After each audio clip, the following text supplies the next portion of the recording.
In this department we scan transparencies, which is comprised of film-based negatives and glass plate negatives in all sorts of formats and varieties.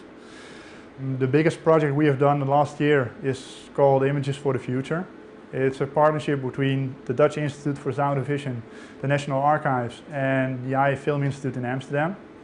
They have a collection that's about 1 million pieces of negatives.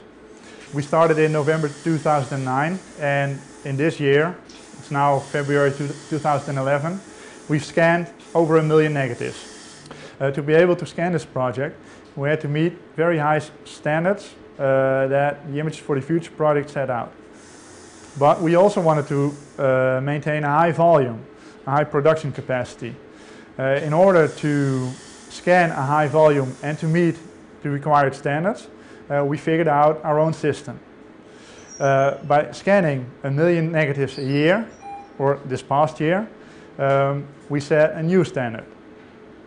So I can say that I'm very proud that we met our own standard of volume and we met the standard set out by the Images of the Future project, and that is the high quality. Well, the way we did that is by making custom-made sets. One of the biggest problems we had to deal with was dust.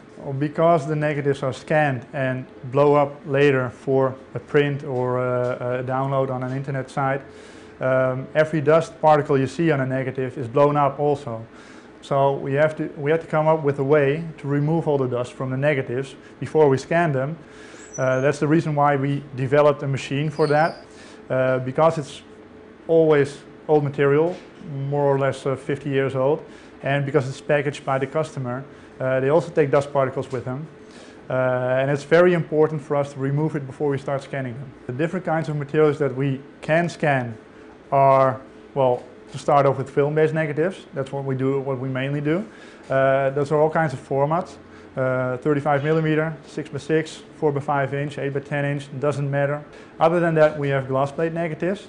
We have 2 sets built in the National Archives in The Hague on location to scan glass plate negatives over there because they're more fragile. Other than that, we can scan X-ray films, color slides, color negatives. In short, we can scan everything that's come out of a camera. The rate of scanning per day is approximately 2,000 images per set per day, and that's only scanning. After that, we have to work on the negatives to make them, to add contrast or brightness, and that's about the same. One person can work on 2,000 images a day. We work mainly with students, so they're very young people, and the fun part is that most of those people haven't seen a negative in their lives. They're used to digital cameras, but they haven't seen a film-based negative or a glass plate negative, and now they're scanning all those formats and materials. So we have to learn them how to look at a negative, to see the emulsion side or the other side, and to see if it's not on a mirror image or whatever.